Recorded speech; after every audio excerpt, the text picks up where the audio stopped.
आज हम देखेंगे जावा के टुवर्ड्स एट इंट्रोडक्शन। तो यहाँ पे ये जो हमारा पार्ट है ना, ये है कॉलेज स्टूडेंट्स के लिए, जिनको मैं मान के चलता हूँ कि थोड़ी बहुत, केवल मैं नहीं कहता कि आपको बहुत ज़्यादा तुर्रम खा होना है, पर थोड़ी बहुत आपको सी या फिर कोई भी एक प्रोग्रामिंग लैंग्वेज जैसे कि पाइथन आती होगी।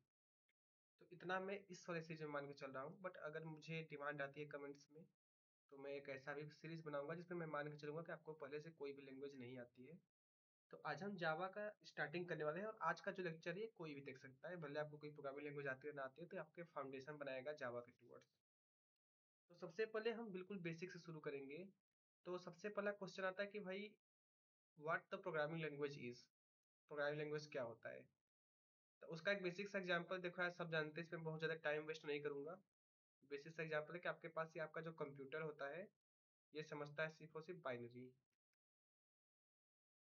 और यहाँ जो हम ह्यूमन समझते हैं वो होता है हमारे पास इंग्लिश। ठीक है, तो ये बाइनरी समझता है, ये इंग्लिश समझता है। तो बीच में हमें एक ट्रांसलेटर का जरूरत होता है। अब ये ट्रांसलेटर क्या करता है कि हमारे इंग्लिश को लेता है, और ये कंप्यूटर को उसकी भाषा बाइनरी में कन्वर्ट कर देता है, और कंप्यूटर की भाषा को लेता है बाइनरी में, और कन्वर्ट करके आपको दे देता है इंग्लिश में। तो इस तरीके से ट्रांसलेटर काम करता है। अब अलग अलग कंपनी से ट्रांसलेटर बनाई। किसी कंपनी ने उसका नाम सी रखा, किसी ने सी प्लस प्लस रखा, किसी ने बोला मेरे लिए ट्रांसलेटर को पाइथन बोल दो, तो किसी ने बोला मेरे ट्रांसलेटर को तुम जावा बोल दो। तो यही सब ट्रांसलेटर्स जो होते हैं, यही हमारे पास होते हैं प्रोग्रामिंग लैंग्वेज, जिसको मैं यहाँ पीएलसी दिखा रहा हूँ। और ट्रांसलेटर तो एक इंग्लिश शब्द हो गया, एक्चुअली में अगर हम इसे कंप्यूटर टर्म से बोले तो इससे हम बोल सकते हैं कंपाइलर। कि जो किसी भी लैंग्वेज कंपाइलर होता है, वो आपके उस लैंग्वेज को, इंग्लिश लाइक लैंग्वेज को उसके बाइनरी में कन्वर्ट कर देता है। ठीक है, यहाँ पे एक इंट्रोडक्शन हो गया कि प्रोग्रामिंग लैंग्वेज क्या होती है। ठीक है, मैं यहाँ पे बहुत ही ज़्यादा बेसिक से बता रहा हूँ। अब हम आगे बढ़ेंगे और देखेंगे कि यार प्रोग्रामिंग लैंग्वेज के टाइप्स कितने होते हैं। तो प्रोग्रामिंग लैंग्वेज के हमारे पास, अब यहाँ से आप लोग अपना नोट्स बना के चलिएगा। तो प्रोग्रामिंग लैंग्वेज के हमारे पास दो टाइप्स होते हैं मेनली। देखो, टाइप्स तो यार होने को बहुत हो सकते हैं, बट हम मान के चलते हैं प्रोग्रामिंग लैंग्वेज जो है हमारे पास, इसके दो टाइप होंगे।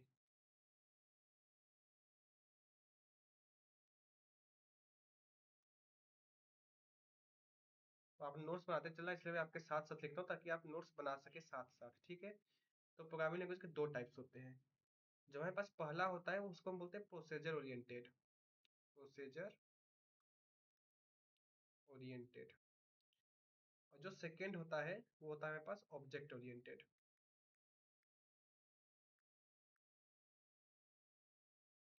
अगेन, ऐसा नहीं कि सिर्फ यही दो टाइप होते हैं, टाइप और भी हो सकते हैं।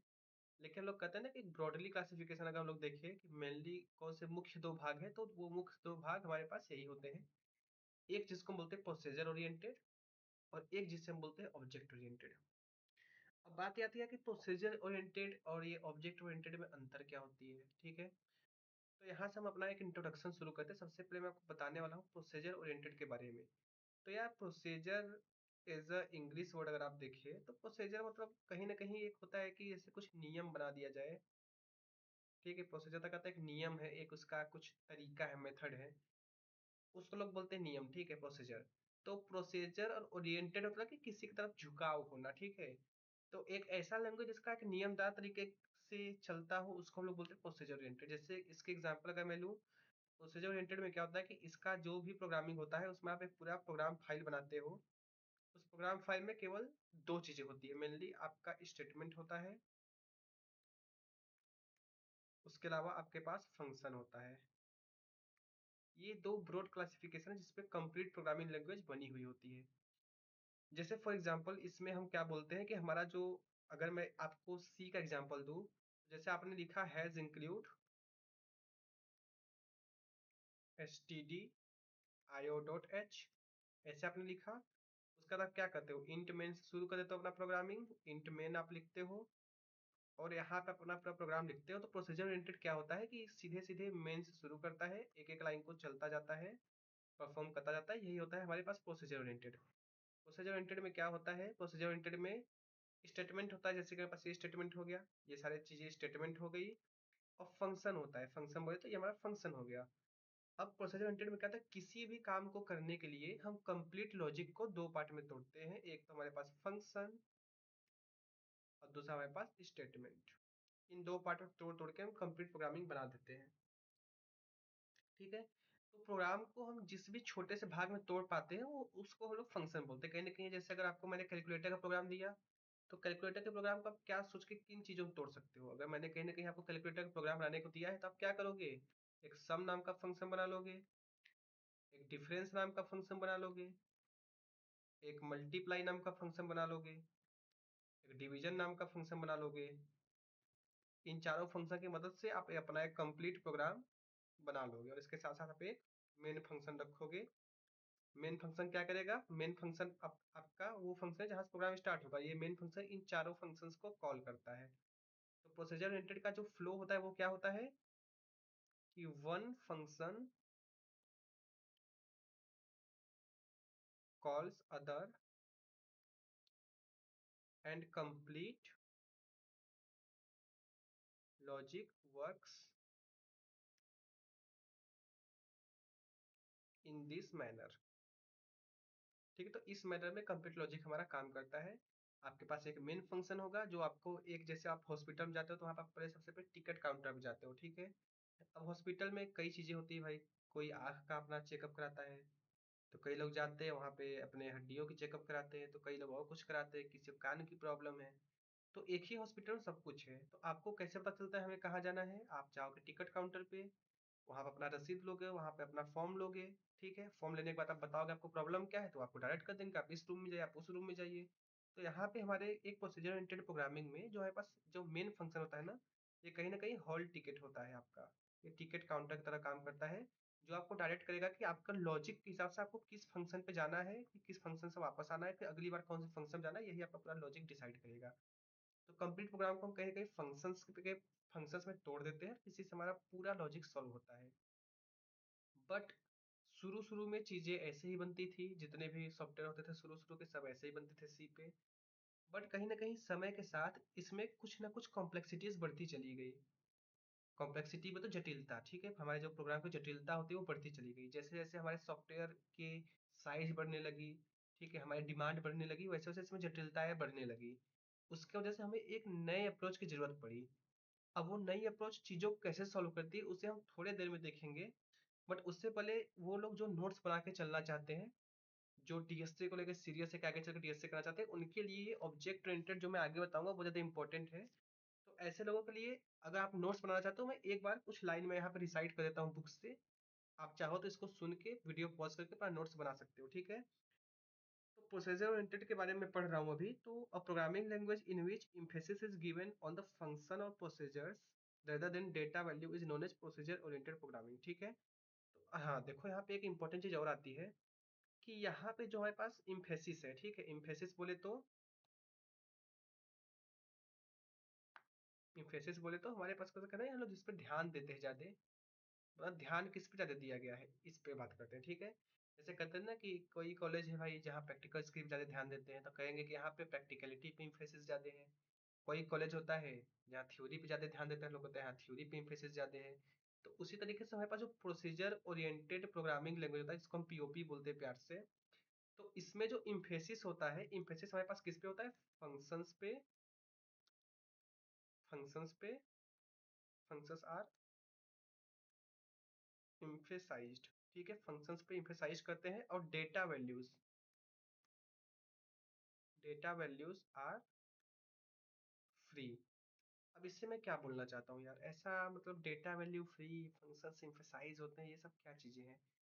तो एक्चुअली में देखो, कोई भी हमारा जो प्रोग्राम होता है ना, हमारे प्रोग्राम में कुल दो चीजें होती हैं। एक तो चीज होती है जितने भी आप वेरिएबल्स यूज करते हो प्रोग्राम में, और एक होती है कि जितने भी आप फंक्शंस यूज करते हो प्रोग्राम में। जैसे फॉर एग्जांपल मान लो कि मैं एक कोई बैंक का सॉफ्टवेयर बना रहा हूँ, तो वहां पे आपके पास वेरिएबल्स क्या कर सकते हैं, अकाउंट नंबर हो सकता है, अकाउंट होल्डर का नेम हो सकता है, आपका पिन कोड हो सकता है, पिन कोड तो नहीं, इसको हम लोग आईएफएससी कोड बोलते हैं, तो आईएफएससी कोड हो सकता है। ये चीजें आपकी डेटा है, ठीक है, इसको हम लोग बोलते हैं कि आपकी वेरिएबल्स है, या फिर इसको हम लोग बोलते हैं कि ये डेटा वैल्यूज है आपकी। फंक्शंस क्या क्या हो सकते हैं? फंक्शन जैसे कि आप एक फंक्शन बना दिए चेक बैलेंस, आप बैलेंस चेक करने का फंक्शन बना सकते हो। आप फंक्शन बना सकते हो विथड्रॉ मनी, आप फंक्शन बना सकते हो ट्रांसफर बैलेंस या फिर ट्रांसफर मनी। तो ये अलग अलग फंक्शंस होते हैं बैंकिंग सॉफ्टवेयर में। तो ये जो सेट ऑफ वैल्यूज है इसको हम बोलते हैं डेटा। अब डेटा में क्या होता है कि ये थोड़े से कॉन्फिडेंशियल होते हैं, कॉन्फिडेंशियल, ठीक है। कॉन्फिडेंशियल बोले तो ये थोड़े से जरूरी होते हैं, इनको आप लीक नहीं कर सकते किसी भी तरीके से। जबकि जो फंक्शंस होते हैं ये कहीं ना कहीं पब्लिक होते हैं, ठीक है। फंक्शंस कहते हैं पब्लिक होते हैं भाई, किसी भी आप एटीएम में जाते हो तो आप चेक बैलेंस की फंक्शनलिटी को यूज करते हो, आप विड्रॉ मनी भी यूज कर सकते हो, आप ट्रांसफर मनी भी कर सकते हो। तो ये पब्लिक जो होते हैं ना फंक्शन जो है, कहीं ना कहीं आप इनको ऐसे समझो कि जैसे अगर मैं इसका आपको एक एग्जांपल देना चाहूँ, तो आप इसका एग्जांपल ऐसे, तो कि आपके घर में कुछ ऐसी चीजें होती है जिसको आप लोगों से छिपा के रखते हो। अब कुछ ऐसी चीजें होती है जैसे आप उसको समाज में या फिर अपने सोसाइटी में पब्लिकली दिखाते हो। जैसे मान लो कि आपके घर में दो लोग हैं, ठीक है। दोनों लोग के बीच में भाई थोड़ी सी खटपट चल रही है, थोड़ी सी तो भाई झगड़ा चल रही है। बट हम लोग क्या कहते हैं कि उसको पीठ पीछे रखते हैं, ठीक है। बोलते हैं कि भाई फैमिली का मैटर फैमिली रखेंगे, समाज में हम लोग को चीज नहीं दिखाते हैं, ठीक है। तो ऐसे हमारा वहाँ पे डेटा होता है। तो कुछ चीजें जो आपको पब्लिक करनी पड़ती है, जैसे कि अगर आप मान लो कि हमारे पास एटीएम है, तो एटीएम में भाई आप एक ऑप्शन दोगे बैलेंस चेक करने का, आप एक ऑप्शन दोगे पैसे निकालने का, आप एक ऑप्शन दोगे मनी ट्रांसफर करने का। बट ये ऑप्शन देने के साथ ऐसा नहीं है कि देखो, अगर आप चेक बैलेंस करते हो तो चेक बैलेंस क्या करेगा, चेक बैलेंस इसको कोई तो अकाउंट नंबर चाहिए ना जिसका बैलेंस चेक होगा। तो आप चेक बैलेंस मेथड को तो पब्लिक कर सकते हो, एटीएम के स्क्रीन पे दिखा सकते हो, लेकिन क्या किसी का आप अकाउंट नंबर स्क्रीन पे दिखाना चाहोगे? बिल्कुल नहीं। अकाउंट नंबर तो आपको सेफ रखना पड़ेगा। तो ये कुछ सिक्योरिटी वाली चीजें जो होती है इशू लेकर आई थी। तो प्रोसीजर ओरिएंटेड प्रोग्रामिंग लैंग्वेज में क्या होता था कि आपके पास जो वेरिएबल डेटा होते थे, ठीक है, जो आपके पास डेटा फील्ड होती थी, वो कहीं ना कहीं लेस सिक्योर थी। ये लेस सिक्योर थी, इसीलिए हमने बोला कि इम्फेसिस जो था डेटा पे ना होके इम्फेसिस कहाँ पे था, फंक्शंस पे था। आपने फंक्शंस पे तो ध्यान दिया, आपने मेथड बनाने पे ध्यान दिया, लेकिन मेथड के थ्रू कोई हैकिंग के थ्रू या फिर कोई रिवर्स इंजीनियरिंग करके आपके डेटा तक न पहुंच जाए, हमने इस पे नहीं ध्यान दिया। तो ये कुछ प्रॉब्लम्स आने लगी थी हमारे पास प्रोसीजर ओरिएंटेड लैंग्वेज में। इसकी मैं आगे लाइंस पढ़ता हूँ। It is a type of computer programming language that uses variables functions statements and conditional operator, ठीक है। It contains systematic order of statement procedure और function and command on the data values to be set to complete a task, ठीक है। ठीक है यार, ये lines पे इतना हम ध्यान देते हैं, वही चीजें लिखी है जो मैंने आपको बताया हुआ है, ठीक है। बट इसके अगर आप कुछ की पॉइंट जानो, तो यहाँ पे हम क्या करते हैं कि पूरे प्रॉब्लम को फंक्शंस में डिवाइड कर देते थे। अब जो फंक्शंस होते हैं, देखो यहाँ पे एक जो सबसे इंपॉर्टेंट रहता है वो था कि फंक्शंस जो होते हैं वो शेयर करते हैं ग्लोबल डेटा। अब इससे मेरा क्या मतलब हुआ, फंक्शन शेयर ग्लोबल डेटा, ये मैं क्या बोल रहा हूँ इसको मैं समझाता हूँ। उसके बाद एक पॉइंट आता है कि data move freely from one function to another. तो देखो यहाँ पे ये दो चीजें आती हैं, ठीक है। पहला तो फंक्शंस जो है ग्लोबल डेटा शेयर करते हैं, और सेकंड की जो डेटा है फ्रीली मूव करता है from one function to another. इसका मेरा क्या मतलब हुआ? अब देखो ग्लोबल डेटा का मतलब क्या हुआ कि जैसे मान लो आपके पास एक बैंकिंग सॉफ्टवेयर है, ये मेरे पास एक बैंकिंग सॉफ्टवेयर है, ठीक है। बैंकिंग सॉफ्टवेयर में मल्टीपल लोग होते हैं, मान लो ये मेरा एरिया है जहाँ पे मेरा अकाउंट, मेरा पर्सनल आइडेंटिफिकेशन नंबर, मेरा एफएससी कोड, मेरा ब्रांच यहाँ पे ये हर्ष का है, ठीक है। एक और पर्सन है, अब ये पर्सन कौन है, मान लो कि ये पर्सन है अंकित, ये इसका एरिया हो गया, इसमें इसके डिटेल्स पड़े हुए हैं, ऐसे एन नंबर ऑफ पर्सन है, ठीक है। लेकिन होता क्या है कि हमारे जो फंक्शंस है जैसे कि चेक बैलेंस, मैं केवल एक फंक्शन लेकर चलता हूँ चेक बैलेंस। अब चेक बैलेंस को मान लो कि यहाँ पे एक अकाउंट नंबर चाहिए जिसका बैलेंस चेक होगा, ठीक है। तो अब आप क्या करते हो कि ऐसा नहीं कि आप हर्ष के लिए एक अलग एरिया, अंकित के लिए एक अलग एरिया, और ये जो थर्ड पर्सन है मान लो कि अमन, इसके लिए एक अलग एरिया डिफाइन कर दो, ऐसा हो ही नहीं सकता। मतलब देखो कहीं कहीं तो होता है, बट मेजरली जो हमारे पास प्रोसीजर ओरिएंटेड लैंग्वेज होते थे वहां पे क्या होता था ना कि आप ये डेटा किसी के अलग से नहीं कर सकते। जैसे मैं कहूँ कि अरे एक बाउंड्री बना दो, उस बाउंड्री में केवल हर्ष का डेटा रहे, इसको बाउंड्री के बाहर से कोई एक्सेस ना कर सके, तो आप ये थोड़ा सा दिक्कत आता था। क्योंकि अगर देखोगे आप सी का लैंग्वेज बनाओगे, आप सी सोचो, आप सी प्रोग्रामिंग करोगे, आप क्या करोगे, कहीं ना कहीं एक एरे बनाओगे। एरे में क्या करोगे, एरे के 0 एलिमेंट पे हर्ष का अकाउंट नंबर है, फर्स्ट एलिमेंट पे अंकित का रख दोगे, सेकंड एलिमेंट पे आप अमन का रख दोगे, कहीं ना कहीं आप ऐसे काम करोगे।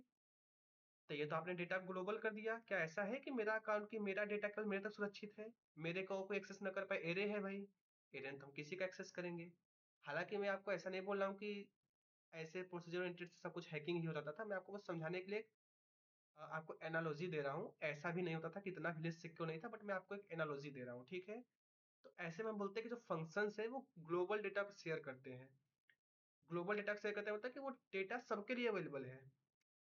अगर आप चेक बैलेंस करने आए हो तो आप एरे में सबका डेटा रखा हुआ है, कल को अगर गलती से अगर वो डेटा ब्रीच हुआ तो सबका उसी में कटेगा, ठीक है, सबका मतलब पब्लिक हो जाएगा। और सेकंड का data move freely from one function to another.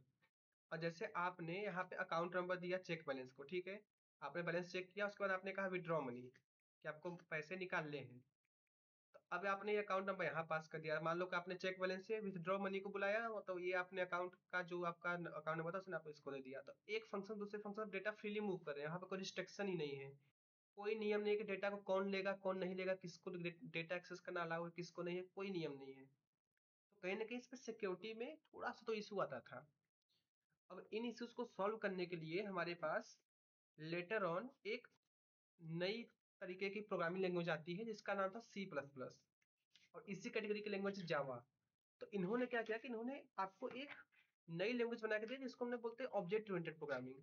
इसमें क्या था कि आपके डेटा के सिक्योरिटी को महत्व दिया गया, और वो चीजें हम आज तक फॉलो करते हैं। आप डीएसए पढ़ोगे तो उसमें एक कंसेप्ट आता है उप्स का। उप्स को ही हम बोलते हैं ऑब्जेक्ट ओरिएंटेड प्रोग्रामिंग। अभी भी इसको हम देखते हैं थोड़ी देर में। तो आओ हम लोग पहले यहाँ पे थोड़ा डायग्राम बनाते हैं, ठीक है, और इस डायग्राम से हम समझेंगे कि अब तक में हमने क्या क्या सीखा हुआ है। तो होता क्या है कि प्रोसीजर ओरिएंटेड प्रोग्रामिंग में आपके पास यहाँ पे डेटा वैल्यूज होती है। डेटा वैल्यूज बोले तो for example name, account number, IFSC code, ये सब चीज आपके पास डेटा वैल्यूज हो गई, ठीक है। ये डेटा वैल्यूज आपके प्रोग्राम के सेंटर पे पड़ी हुई होती है, ठीक है। इसके बाद आपके पास ये फंक्शन वन हो गया, मान लो विड्रॉ का, कि पैसे निकाल रहे हो। ये आपके पास फंक्शन टू हो गया, ये क्या है, मान लो ट्रांसफर का।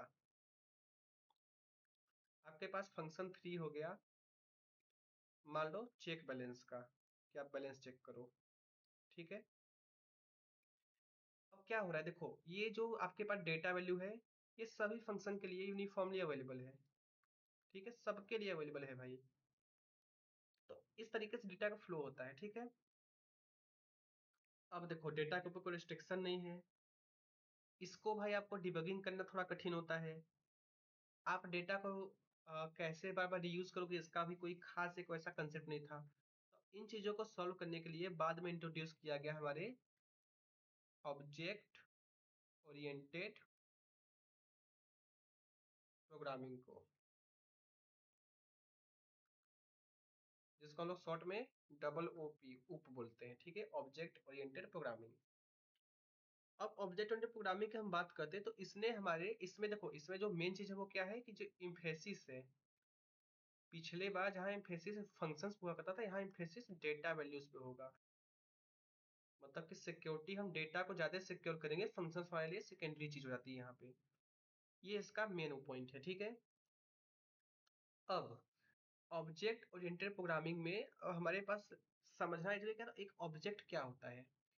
तो जब भी आपको यार देखो, आप ऑब्जेक्ट ओरिएंटेड प्रोग्रामिंग की बात करते हो ना, तो वहां पे हमको एक चीज समझना चाहिए कि जो ऊपर हमने प्रोसीजर ओरिएंटेड प्रोग्रामिंग सीख के आए हैं ना, वो एक तरीके से क्या होता था कि प्रोसीजर ओरिएंटेड में क्या होता था, आपने एक प्रोग्राम बनाया, लाइन से आप लाइन नंबर वन से शुरू करोगे, चलते गए कहीं के बीच में फंक्शन आया, फंक्शन का आपने थोड़ा सा फंक्शन किया, फिर कोई दूसरा फंक्शन आया, ये फंक्शन इसको कॉल करा, ये उसको कॉल करा, ऐसे पूरा खचर मचता था, पूरा आपका लॉजिक सॉल्व होता था।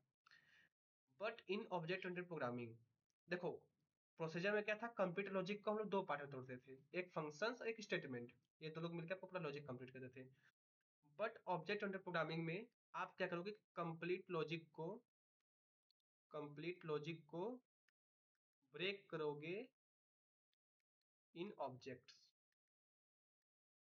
कंप्लीट लॉजिक को आप ऑब्जेक्ट्स में ब्रेक करोगे। अब यही मैंने क्या बोल दिया यार कि ऑब्जेक्ट्स में ब्रेक करोगे तो बड़ी अटपटी चीज हो गई। आइए इस पे हम लोग चर्चा करते हैं।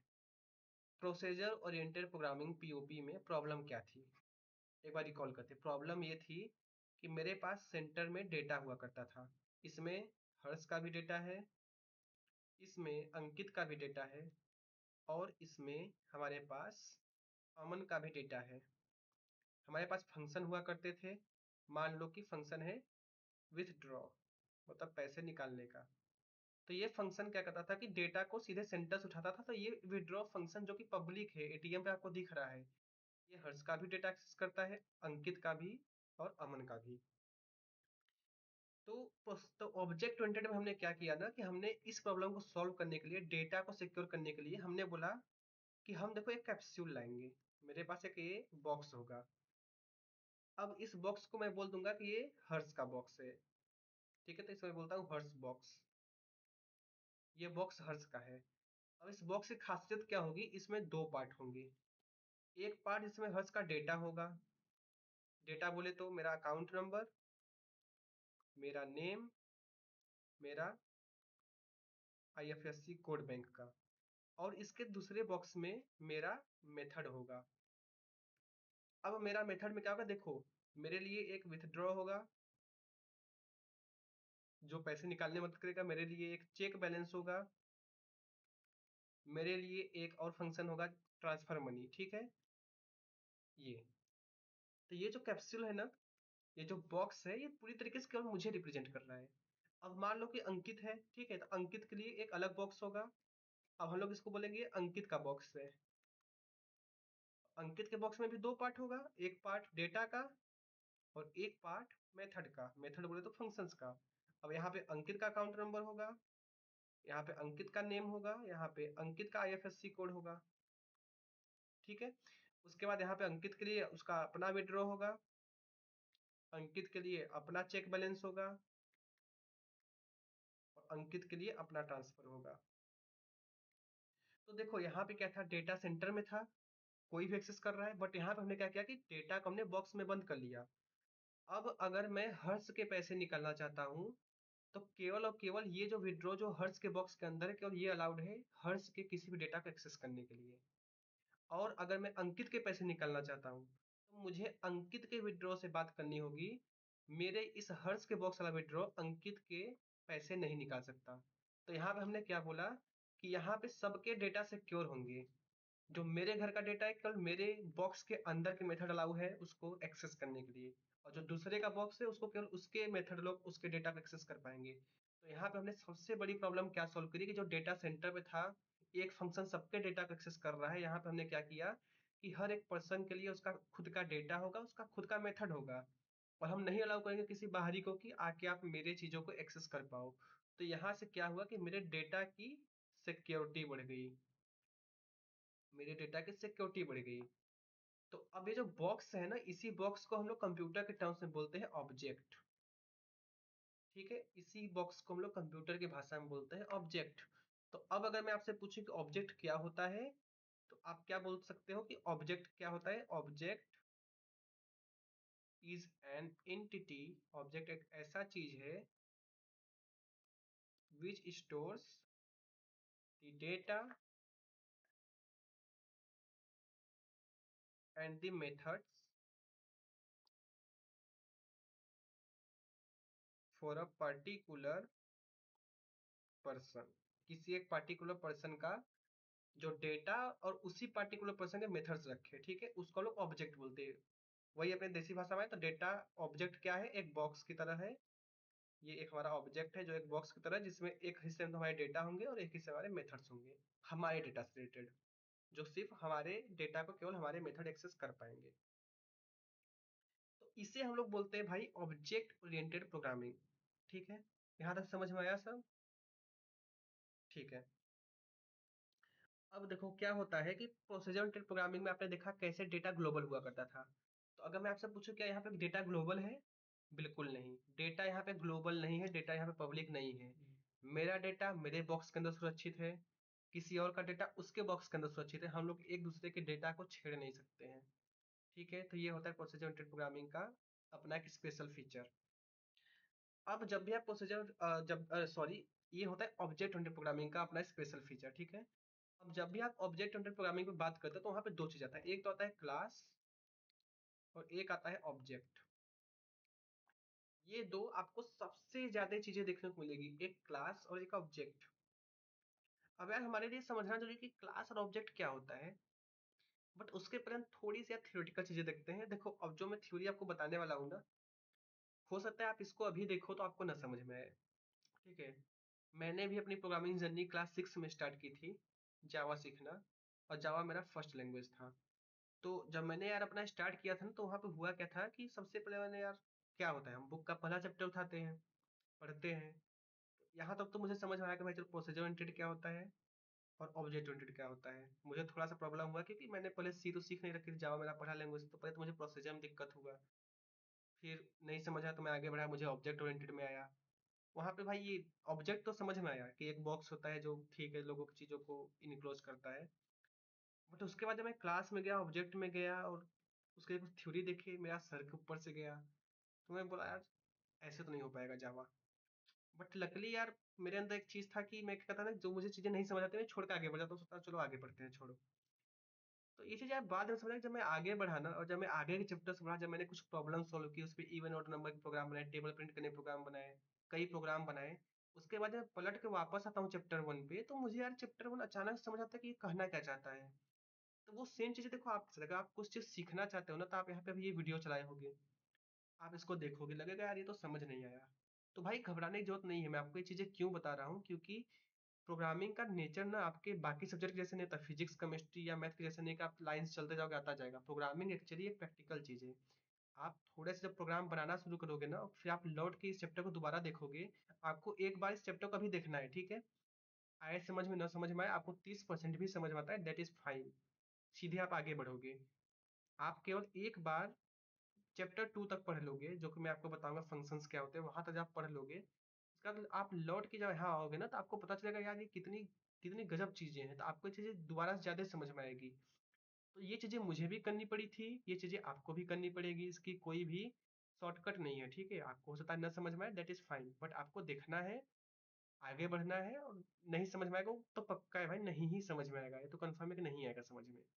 और आपको लेकिन यहाँ पे वापस आके एक बार दोबारा देखना होगा। ठीक है, तो चलो आगे बढ़ते हैं थोड़ा सा इसके, अब हम लोग प्रॉपर्टीज को डिस्कस करते हैं कि व्हाट आर द प्रिंसिपल्स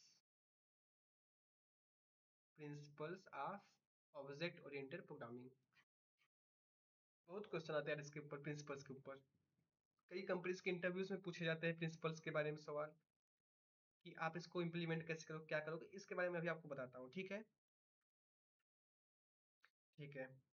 तो अब हम क्या बोलेंगे कि ऑब्जेक्ट ओरिएंटेड प्रोग्रामिंग के प्रिंसिपल से मैं क्या समझता हूँ। जैसे कि देखो, प्रिंसिपल मतलब आप क्या समझते हो, जैसे हम लोग कहते हैं ना कि हमारी विचारधारा क्या है। जैसे हम लोग कुछ अपना कुछ एक लेकर आते हैं, जैसे मान लो कि हमारे पास एक ग्रीन मूवमेंट आया था 1900 के दशक में। ठीक है, तो ग्रीन ग्रीन मूवमेंट की विचारधारा क्या थी कि हमारे जो क्रॉप है उनके यील्ड बढ़ाना है, मतलब फसल की उपज बढ़ानी है, ताकि पूरे इंडिया में खेती को बढ़ावा दिया जा सके। तो उसके प्रिंसिपल्स थे। सेव वाटर के प्रिंसिपल्स क्या है कि हमें पीने वाले पानी को वेस्ट नहीं करना है। उसी तरीके से ऑब्जेक्ट ओरिएंटेड प्रोग्रामिंग बनाई गई, जिसने सी को इनहेरिट किया, बाद में मतलब सी को पीछे किया, बाद में बताया कि भाई इसमें ज्यादा फीचर है आपके, मैं डेटा सिक्योर कर रहा हूँ, वो कर रहा हूँ। इसके कुछ प्रिंसिपल्स थे। तो उस प्रिंसिपल्स को, इसकी विचारधारा को लोग पढ़ेंगे, ऑब्जेक्ट ओरिएंटेड प्रोग्रामिंग ने क्या क्या चीज नया लाना चाहा, तो उसके बारे में हम लोग यहाँ पे देखेंगे इसके क्या क्या प्रिंसिपल्स हुआ करते थे। ठीक है, तो अब चलो हम लोग इसके प्रिंसिपल को स्टार्ट करते हैं। ठीक है, अब प्रिंसिपल्स में सबसे जो पहला प्रिंसिपल आता है, दैट इज डेटा एब्स्ट्रैक्शन। और डेटा एब्स्ट्रैक्शन को ही हम लोग क्या बोलते हैं, डेटा सिक्योरिटी। यही चीज है जो हमारे डेटा को सिक्योर करता है। अब यार बात आती है डेटा एब्स्ट्रैक्शन होता क्या है। डेटा मतलब आप समझते हो भाई, डेटा मतलब क्या, वही हमारा अकाउंट नंबर हो गया, हमारा नाम हो गया, हमारा कोड हो गया।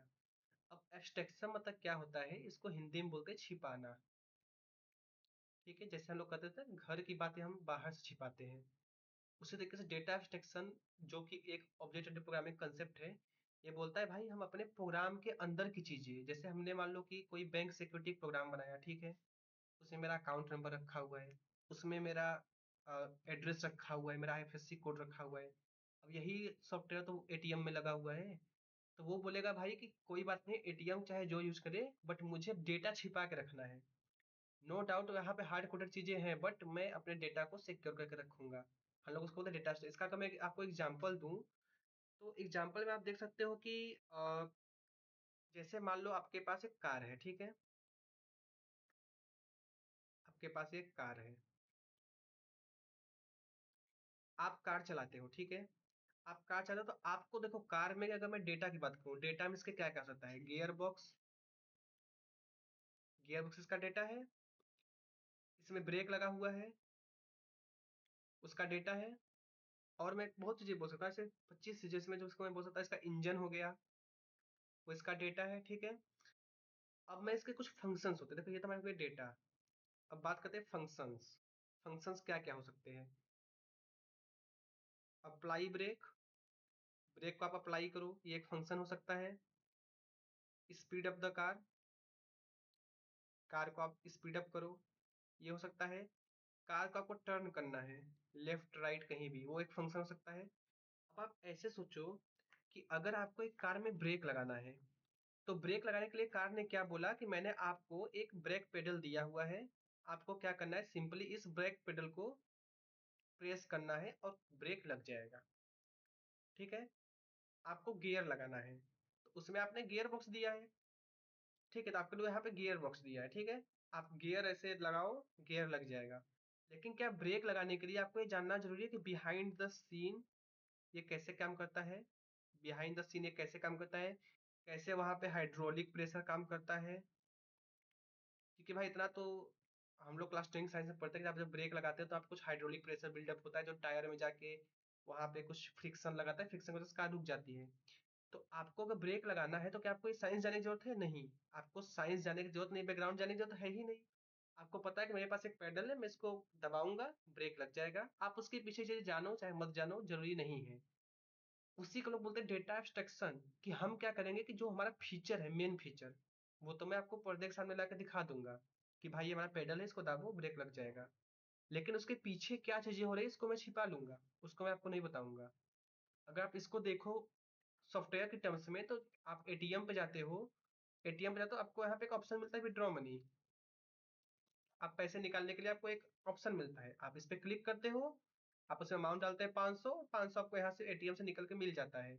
लेकिन इसके पीछे क्या हुआ, कैसे वो उसके सर्वर पे गया, इंडियन बैंक के सर्वर से क्या रिस्पॉन्स आया, उसके बाद आपके बैलेंस कैसे कटा, डेटाबेस कहाँ रखी हुई है, आपकी जानकारी कहाँ रखी हुई है, आपको नहीं पता चलता। तो इसमें क्या होता है कि डेटा एब्स्ट्रैक्शन हम लोग क्या बोलते हैं कि आपका जो मेरा इसेंशियल फीचर है, जैसे किसी भी चीज को काम करने के लिए जो जरूरी जरूरी फीचर है जो पब्लिक होनी चाहिए, उसको हम पब्लिक करेंगे। लेकिन वो काम कैसे करते हैं मैं दुनिया से छिपा के रखूंगा, उसके बिहाइंड द सीन क्या हो रहा है उसका मैकेनिज्म में छिपा के रखूंगा। हम लोग इसे बोलते हैं डेटा एब्स्ट्रैक्शन, ठीक है। इसका मैं एक और एग्जांपल देता हूँ, सबसे सिंपल एग्जांपल, कि आपको पंखा चलाना है, आप जाते हो स्विच बोर्ड पे और पंखा का स्विच ऑन कर देते हो। जब आप स्विच ऑन करते हो पंखा चल जाता है। अब आपको स्विच ऑन करके पंखा चलाना है, ये आपका देखो फीचर क्या होगा, आपको स्विच ऑन करोगे पंखा चलेगा, आपका फीचर हुआ। लेकिन ये फीचर कैसे काम करता है, उस स्विच के पीछे क्या वायरिंग की गई है, लाइव वायर जाकर कहाँ जुड़ा है, न्यूट्रल कहाँ जुड़ा है, अर्थिंग कहाँ लगा है, आपको जाने की जरूरत नहीं है। बस आपको इतना पता है स्विच चलाओगे पंखा चल जाएगा, स्विच बंद करोगे पंखा बंद हो जाएगा।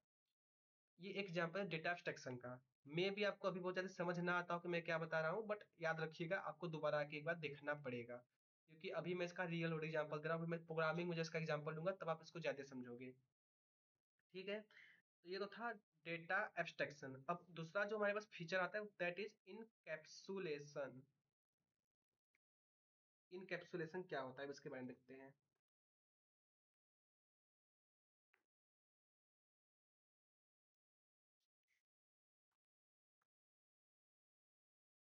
अब इनकैप्सुलेशन हमारा वही बॉक्स वाला आइडिया है। इनकैप्सुलेशन देखो, समझ आ रहा है, कैप्सूल शब्द से मेरा, कैप्सूल क्या होता है, अगर आप मेडिकल में देखे हो कभी, आपको जैसे टिकिया मिलता है खाने के लिए, कैप्सूल, लोग उसको गाँव टिकिया बोलते हैं। कई बार उसको खोल के देखा होता है, उसके अंदर कुछ चीजें भरी हुई होती है, ठीक है। तो हमारा बॉक्स ही होता है ये हमारा बॉक्स ही है। इस बॉक्स में क्या है, एक एरिया डेटा दिखाता है और एक एरिया उससे रिलेटेड मेथड दिखाते हैं।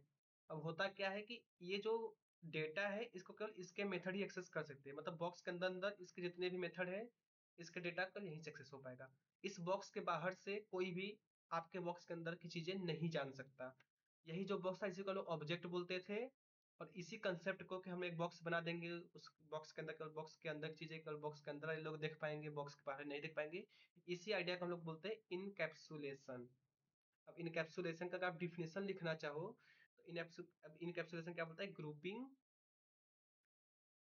Data and functions together in one unit so that no outside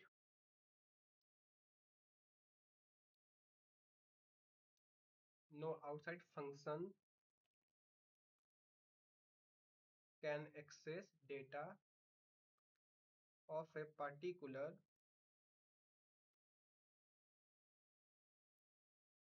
object. इसका मतलब क्या हुआ कि इनकैप्सुलेशन क्या कहते हैं कि डेटा और फंक्शन को एक में ग्रुप कर दिया। देखो ये तो हुआ, कुछ डेटा था, एक फंक्शन था, आपने इसको ग्रुप कर दिया एक बॉक्स में।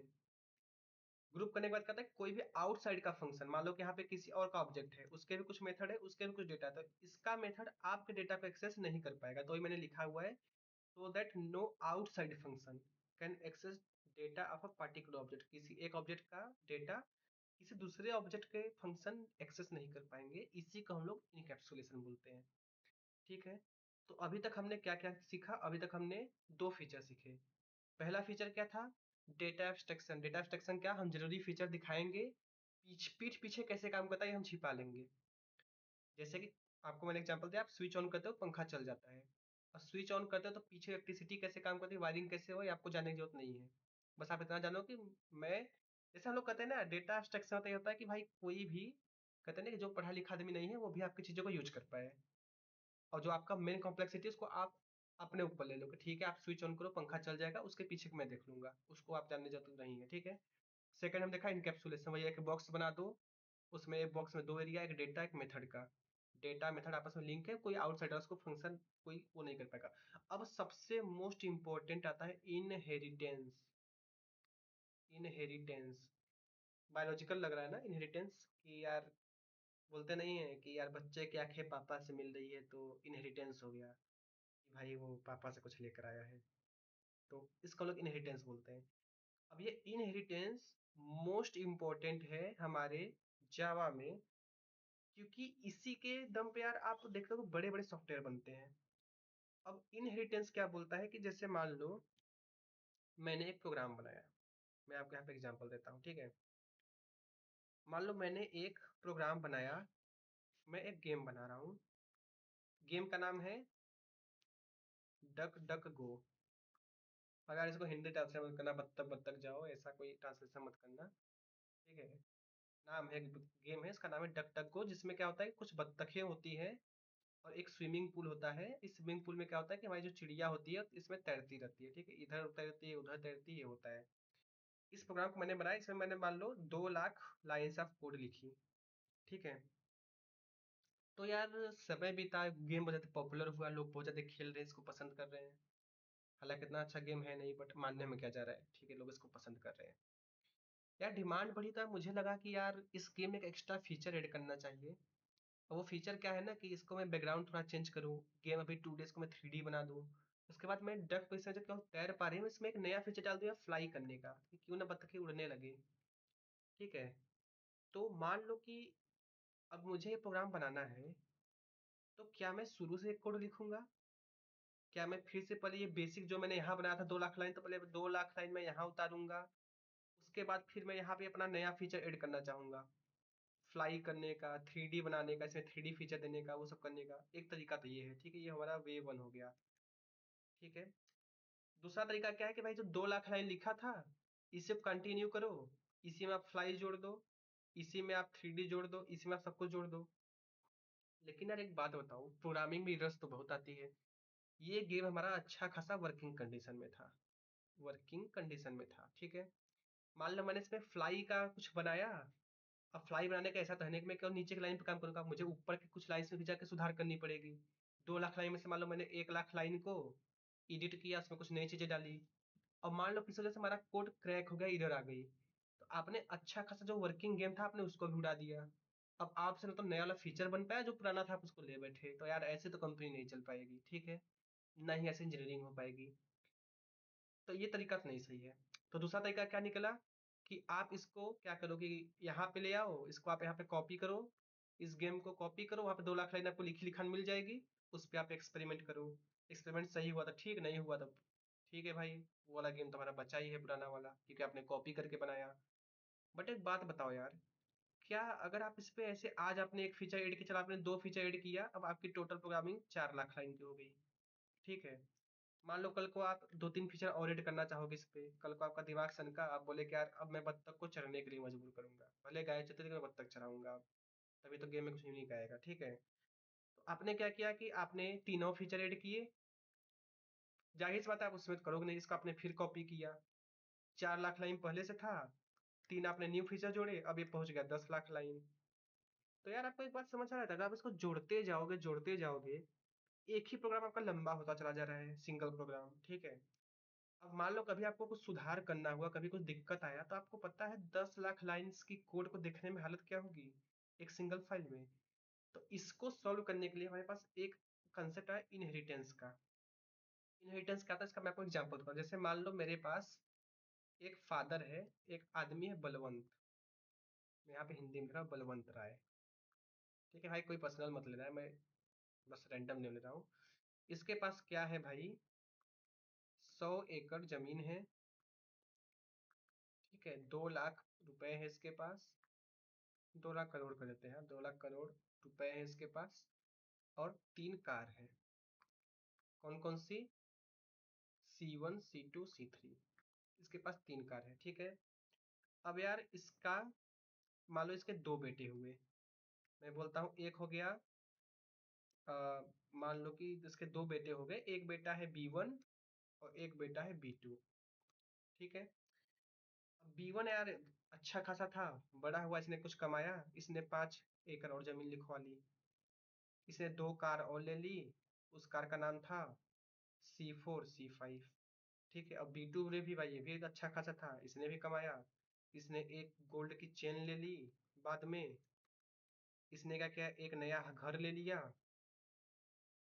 और इसने क्या किया, एक मोटरसाइकिल ले लिया, ठीक है। इतना चीजें हुई। तो यार अगर मैं आपसे ये पूछूं कि अब जो इसका बेटा B2 है, ठीक है, अब B2 का टोटल संपत्ति क्या हुआ, तो कहीं ना कहीं इसके संपत्ति में अगर आप B2 के प्रॉपर्टी की बात करोगे, तो ये 100 एकड़ जमीन B2 में भी काउंट होगा, 2 लाख रुपए भी काउंट होगा, 3 कार भी B2 में काउंट होगा। क्यों? क्योंकि भाई उसके पापा का है, उसके पापा का है, तो उसका ही तो हिस्सा हुआ। उसके बाद इसके पास अलग से क्या होगा, देखो ये तो वो था जो इसको कहते हैं ना विरासत में मिली। विरासत को हम लोग बोलते हैं इनहेरिटेंस इंग्लिश में, ठीक है। इसको विरासत मिली, लेकिन ये उसका इनहेरिटेंस वाला पार्ट हुआ, और ये इसका पर्सनल पार्ट हुआ जो इसका है। इस तरीके से B1 में क्या हुआ, B1 के पास भी 100 एकड़ जमीन गिना जाएगा, 2 लाख करोड़ रुपए उसके भी हो गए, तीन और तीनों कार इसके में भी काउंट होगा। अब ये इसकी अपनी पर्सनल है, ठीक है। अब ध्यान देना, गोल्ड चेन B2 के पास है बट B1 के पास नहीं। क्यों? क्योंकि वो पापा की नहीं थी, वो तो बेटे ने अलग से कमाया। तो ये B2 ने गोल्ड चेन कमाया, B1 ने तो कमाया नहीं। जो बाप का चीज है वो तो दोनों में काउंट होगा, बट कुछ इनकी जो पर्सनल चीज है वो इनके तक ही सीमित है। इसी को हम लोग बोलते हैं इनहेरिटेंस कंसेप्ट। अब मैं आपको गेम बता रहा था डक डक गो वाला, उसमें कहता है कि आपने पहला गेम बनाया। इसमें क्या होता था कि बत्तखें बस स्विम करती थी स्विमिंग पूल में। अब आप चाहते हो कि मैं इसमें फ्लाई वाला चीज जोड़ दूं, तो आप क्या करो कि एक नया फाइल बनाओगे। अब आप उसको इस वाले फाइल से जो ऊपर था, ये F1 था जो था, इसको आप इनहेरिट करा दोगे। अब इनहेरिट होता क्या हुआ कि अब ये बन गया फादर, और ये आपका नया प्रोग्राम बन गया सन। तो जितनी लाइंस इसमें आपके फादर में है ना, वो लाइंस आप यहाँ पे लिखोगे नहीं, लेकिन अंडरस्टूड है कि वो इसके भी पार्ट है, मतलब कि जितनी भी आपकी पुराना गेम था वो तो इसमें है ही। अब उसमें आपने 2 लाख लाइन यहाँ पे लिखा था, अब आप यहाँ पे अलग से अपने 2 लाख लाइन और लिख दो। लेकिन इसमें टोटल 4 लाख लाइन होंगे, 2 लाख लाइन हिडन होंगी जो कि उसके फादर के है, लेकिन इसका भी हिस्सा है वो। समझ में आया ये चीज? तो इससे क्या हुआ कि आपने नंबर ऑफ लाइंस कम कर दी, आपने इनहेरिट करके नंबर ऑफ लाइंस कम करा दी, आपके कहीं ना कहीं प्रोग्राम की कॉम्प्लेक्सिटी कम हुई। फीचर तो आप सब उसका यूज कर ही रहे हो, लेकिन आप उसको दोबारा नहीं लिख रहे हो। तो इसको हम लोग बोलते हैं इनहेरिटेंस कंसेप्ट। तो इनहेरिटेंस में क्या होता है कि एक फादर होता है और एक सन होता है। अब सन क्या करता है कि फादर की चीजों को अपने अंदर लेता है, प्लस अपनी कुछ नई चीजों को लिख देता है, और इससे हमारे पास एक नया प्रोग्राम बन जाता है। जैसे मैं एक एग्जांपल लूं, तो एक एग्जांपल में बोलता हूं कि मान लो एक चीज है 2D शेप, ठीक है, 2D शेप। तो इसके सन कौन कौन सा? इसका सन रेक्टेंगल हो सकता है, इसका सन स्क्वायर हो सकता है, इसका सन ट्रायंगल हो सकता है। क्यों? क्योंकि सबके सब 2D में ही तो आते हैं, 2D का प्रॉपर्टी इनके अंदर है। क्योंकि 2D शेप में क्या है, इसका प्रॉपर्टी है कि प्लेनर होता है, एक प्लेन में ड्रा कर सकता है। रेक्टेंगल के अंदर भी अपने फादर की प्रॉपर्टी है प्लेनर, स्क्वायर के अंदर भी अपने फादर की प्रॉपर्टी वो भी प्लेनर है, ट्रायंगल भी प्लेनर है। तो इसके अंदर अपने फादर की प्रॉपर्टी आ जाती है, ठीक है, इस तरीके से काम करता है। तो ये तो हो गया इनहेरिटेंस। तो अभी तक हमने 3 प्रॉपर्टी पढ़ी, क्या क्या? पहला तो था एब्स्ट्रैक्शन, कि हम स्विच ऑन करते हैं, पंखा चलता है, बट हमें पीछे की चीजें जानने की जरूरत नहीं है। दूसरा हमने पढ़ा इनकैप्सुलेशन, वो जो बॉक्स वाला मैंने बताया था। और तीसरा हमने पढ़ा अभी अभी इनहेरिटेंस के बारे में, कि फादर चीजें सन की हो गई। और एक चौथा जो लास्ट आता है वो आता है पॉलीमॉर्फिज्म। पॉलीमॉर्फिज्म, पॉलीमॉर्फिज्म तो पॉली मतलब क्या होता है? More than one, more than one. और मॉर्फिज्म मतलब होता है रूप, मतलब एक ही चीज के कई रूप हैं।